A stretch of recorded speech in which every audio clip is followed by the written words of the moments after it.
வணக்கம். ஆகாஷ்வாணி மாநில செய்திகள் வாசிப்பவர் சாந்தி ரமேஷ். தலைப்புச் செய்திகள்.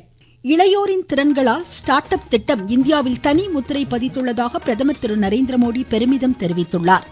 PSLV C-60 ராக்கெட் மூலம் விண்ணில் ஏவப்பட்ட ஸ்பேடெக்ஸ் திட்டத்தின் 2 செயற்கைக்கோள்களை இஸ்ரோ இன்று வெற்றிகரமாக இணைத்துள்ளது.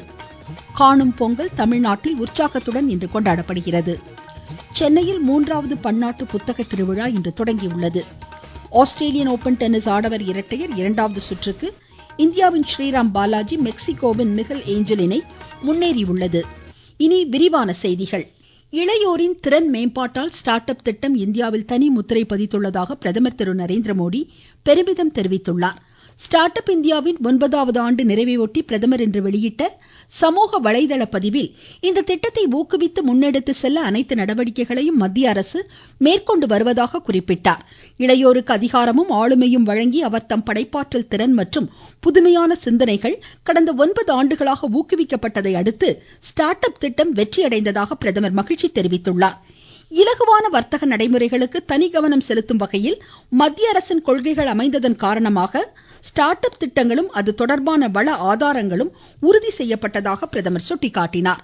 சவால்களை எதிர்கொள்ளும் திறன் படைத்தவர்களாக இளைஞர்களை உருவாக்கும் வகையில் அரசு திறன் மேம்பாடு மற்றும் பயிற்சி திட்டங்களை முன்னெடுத்து செல்வதாகவும் அவர் குறிப்பிட்டார். ஸ்டார்ட் அப் திட்டத்தின் வெற்றி நம் நாட்டின் வலிமையையும் தன்னம்பிக்கையையும் எதிர்கால திட்டமிடலையும் பறைசாற்றுவதாக பிரதமர் பெருமிதம் தெரிவித்துள்ளார். நாட்டில் உள்ள ஒவ்வொரு இளைஞரும் ஸ்டார்ட் அப் திட்டத்தை தொடர்வதற்கான நடவடிக்கைகளை மேற்கொள்ள முன்வர வேண்டும் என்றும் பிரதமர் வலியுறுத்தியுள்ளார். பிரதமர் திரு நரேந்திரமோடியின் தலைமைத்துவத்தின் கீழ் நாட்டில் ஸ்டார்ட் அப் துறை அதிவளர்ச்சி கண்டுள்ளதாக மத்திய நிதி அமைச்சர் திருமதி நிர்மலா சீதாராமன் தமது சமூக வலைதள பதிவில் கூறியுள்ளார். டாக்டர் எல் முருகன் வெளியிட்ட சமூக வலைதள பதிவில் பிரதமரின் தொலைநோக்கு பார்வையின் கீழ் இந்தியாவின் ஸ்டார்ட் அப் சூழல் பெரும் மாற்றங்களை கண்டுள்ளதாக குறிப்பிட்டுள்ளார். குடியரசுத் தலைவர் திருமதி திரௌபதி முர்மு, பிரதமர் திரு நரேந்திரமோடி ஆகியோரை சிங்கப்பூர் அதிபர் தர்மன் சண்முகரத்னம் புதுதில்லியில் இன்று சந்தித்து பேசுகிறார். முன்னதாக குடியரசுத் தலைவர் மாளிகையில் சிங்கப்பூர் அதிபருக்கு இன்று பாரம்பரிய முறையில் சிறப்பான வரவேற்பு அளிக்கப்பட்டது. குஜராத் மாநிலம் வேட் நகரில் தொல்லியல் அருங்காட்சியகம், விளையாட்டு வளாகம் உள்ளிட்டவற்றை மத்திய உள்துறை அமைச்சர் திரு அமித்ஷா இன்று திறந்து வைத்தார். இந்நிகழ்ச்சியின் போது பிரதமர் திரு நரேந்திரமோடியின் பயணம் குறித்த குறும்படத்தையும் திரு அமித்ஷா வெளியிடுகிறார். மேலும் மும்பை, சென்னை, கொல்கத்தா, பெங்களூரு, ஹைதராபாத், கொச்சி, அகமதாபாத் விமான நிலையங்களில் பயணிகளின் வசதிக்காக ஃபாஸ்ட் ட்ராக் இமிகிரேஷன் திட்டத்தையும் இன்று அமைச்சர் தொடங்கி வைக்கிறார். PSLV C ராக்கெட் மூலம் விண்ணில் ஏவப்பட்ட ஸ்பேடெக்ஸ் திட்டத்தின் 2 செயற்கைக்கோள்களை இஸ்ரோ இன்று வெற்றிகரமாக இணைத்துள்ளது. அமெரிக்கா, ரஷ்யா, சீனாவை தொடர்ந்து ஸ்பேஸ் டாக்கிங் முறையை வெற்றிகரமாக செயல்படுத்திய 4வது நாடு என்ற சாதனையை இந்தியா இதன் மூலம் படைத்துள்ளது. இந்த சாதனைக்காக இஸ்ரோ விஞ்ஞானிகளுக்கு பாராட்டு தெரிவித்துள்ள பிரதமர் திரு நரேந்திரமோடி, வரும் காலங்களில் இந்தியாவின் எழுச்சிமிகு விண்வெளி திட்டங்களுக்கான ஆரம்ப படிக்கல் இது என்று பாராட்டு தெரிவித்துள்ளார். மத்திய அறிவியல் தொழில்நுட்பத்துறை அமைச்சர் டாக்டர் ஜிதேந்திர சிங் வெளியிட்ட வாழ்த்து செய்தியில், இந்த சாதனை மகத்தானது என்றும் உள்நாட்டிலேயே தயாரிக்கப்பட்ட இந்த டாக்கிங் முறையால் இந்தியாவின் சர்வதேச விண்வெளி மையம், சந்திரயான் 4, ககன்யான் திட்டங்களுக்கு இது வழியை எளிதாக்கி உள்ளதாகவும் குறிப்பிட்டுள்ளார். டெல்லியில் 70 சட்டப்பேரவை தொகுதிகளுக்கு ஒரே கட்ட வாக்குப்பதிவு அடுத்த மாதம் 5ஆம் தேதி நடைபெறுவதையொட்டி வேட்புமனு தாக்கல் நாளையுடன் நிறைவடைகிறது. மனுக்கள் நாளை மறுநாள் பரிசீலிக்கப்படுகின்றன. அவற்றை திரும்ப பெற 20ஆம் தேதி கடைசி நாளாகும். இத்துடன் இடைத்தேர்தல் நடைபெறும் ஈரோடு கிழக்கு மற்றும் உத்தரப்பிரதேசம் மில்கிப்பூர் சட்டப்பேரவை தொகுதிகளுக்கான வேட்புமனு தாக்கலும் நாளை நிறைவடைகிறது. இதனிடையே தேர்தல் பிரச்சாரங்களில் செயற்கை நுண்ணறிவு சார்ந்த உள்ளடக்கங்கள் மற்றும் விளம்பரங்களில் AI முத்திரை இடம்பெற வேண்டும் என்று தேர்தல் ஆணையம் அரசியல் கட்சிகளை அறிவுறுத்தியுள்ளது. நாட்டின் பாதுகாப்பில் அயராது பணியாற்றி வரும் விமானப்படை வீரர்களை போற்றும் வகையில் வரும் குடியரசு தினத்தன்று இந்திய விமானப்படையின் அணிவகுப்பு இடம்பெறும் என்று விமானப்படையின் விங் கமாண்டர் திரு மணிஷ் சர்மா கூறியுள்ளார். புதுதில்லியில் இன்று எமது செய்தியாளரிடம் இதனை தெரிவித்த அவர், 40 அதிநவீன விமானங்களின் வான் அணிவகுப்பு இடம்பெறும் என்றார். அதேபோல் 148 இந்திய விமானப்படையினரின் அணிவகுப்பும் இதில் இடம்பெறும் என்று அவர் குறிப்பிட்டுள்ளார். நாமக்கல் மாவட்டம் ராசிபுரம் முன்னாள் சட்டமன்ற உறுப்பினர் PR சுந்தரம் இன்று காலமானார். அன்னாரது மறைவிற்கு முதலமைச்சர் திரு மு க ஸ்டாலின் இரங்கல் தெரிவித்துள்ளார். 1996ஆம் ஆண்டு முதல் 2006ஆம் ஆண்டு வரை இருமுறை அஇஅதிமுக சட்டமன்ற உறுப்பினராகவும் 2014ஆம் ஆண்டு முதல் 2019ஆம் ஆண்டு வரை நாமக்கல் மக்களவை தொகுதி உறுப்பினராகவும் PR சுந்தரம் பணியாற்றியுள்ளார். நீங்கள் கேட்டுக்கொண்டிருப்பது ஆகாஷ்வாணியின் மாநில செய்தி அறிக்கை. பொங்கல் திருநாளின் நிறைவு நாளான இன்று காணும் பொங்கல் தமிழ்நாட்டில் உற்சாகத்துடனும் கோலாகலத்துடனும் கொண்டாடப்பட்டு வருகிறது. மாநிலத்தின் பல்வேறு சுற்றுலா தலங்களில் மக்கள் பெருந்திரளாக கூடி உறவினர்கள் நண்பர்களுடன் காணும் பொங்கலை மகிழ்ச்சியுடன் கொண்டாடி வருகின்றனர். சென்னை மெரினா கடற்கரை, திருச்சி முக்கொம்பு, கல்லணை, உதகை அரசு தாவரவியல் பூங்கா, அரியலூர் கங்கை கொண்ட சோழபுரம் உள்ளிட்ட மாநிலத்தின் பல்வேறு பகுதிகளில் மக்கள் கூட்டம் அலைமோதுகிறது.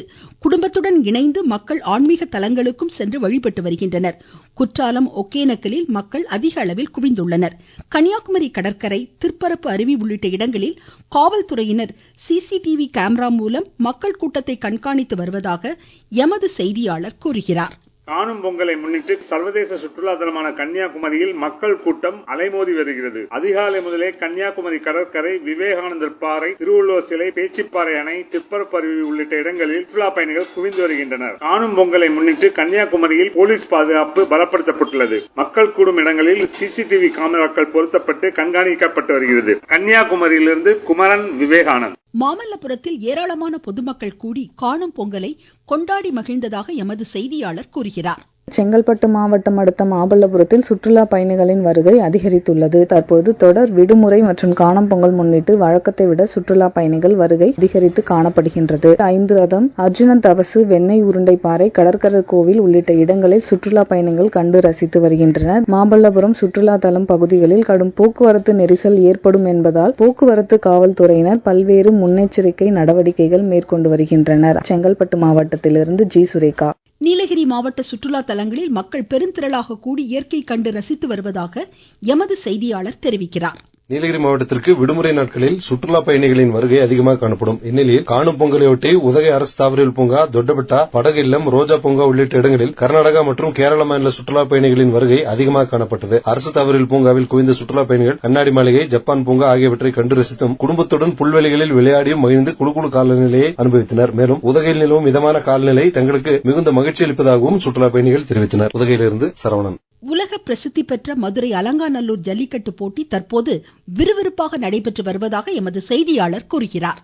அலங்காநல்லூரில் ஜல்லிக்கட்டு விழா இன்று காலை துவங்கி நடைபெற்று வருகிறது. முதலில் கோவில் காளைகளும் தொடர்ந்து வாடிவாசல் வழியாக ஜல்லிக்கட்டு காளைகளும் ஒவ்வொன்றாக அவிழ்த்து விடப்பட்டன. சிறந்த மாடுபிடி வீரர்களுக்கு தங்கம், வெள்ளி காசுகள், சைக்கிள் மற்றும் வீட்டுக்கு உபயோகப் பொருட்கள் என ஏராளமான பரிசு பொருட்கள் வழங்கப்பட்டு வருகிறது. மாடுபிடி வீரர்களிடம் சிக்காமல் போக்கு காட்டி செல்லும் காளைகளின் உரிமையாளர்களுக்கும் பல்வேறு பரிசுகள் தொடர்ந்து வழங்கப்பட்டு வருகின்றன. ஜல்லிக்கட்டை காண மதுரை மட்டுமல்லாது வெளி மாவட்டங்களில் இருந்தும் ஏராளமான ஜல்லிக்கட்டு ரசிகர்கள் அலங்காநல்லூரில் குவிந்துள்ளனர். வெளிநாட்டு சுற்றுலா பயணிகளும் அவர்களுக்கு என ஒதுக்கப்பட்ட கேலரியில் அமர்ந்து பார்வையிட்டு வருகின்றனர். மாலை வரை நடைபெறும் இந்த ஜல்லிக்கட்டு போட்டியில் 1500க்கும் மேற்பட்ட காளைகளும் 1000க்கும் மேற்பட்ட மாடுபிடி வீரர்களும் களம் காண்பார்கள் என எதிர்பார்க்கப்படுகிறது.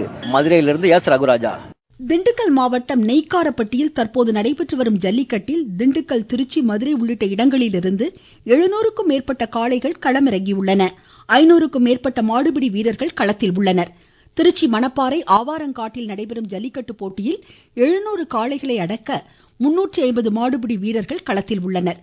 பாரம்பரிய மிக்க வீர விளையாட்டான இள வட்டக்கல் மற்றும் உரல் தூக்கும் போட்டி நெல்லை மாவட்டம் வரலிவிளை கிராமத்தில் இன்று நடைபெற்றதாக எமது செய்தியாளர் கூறுகிறார்.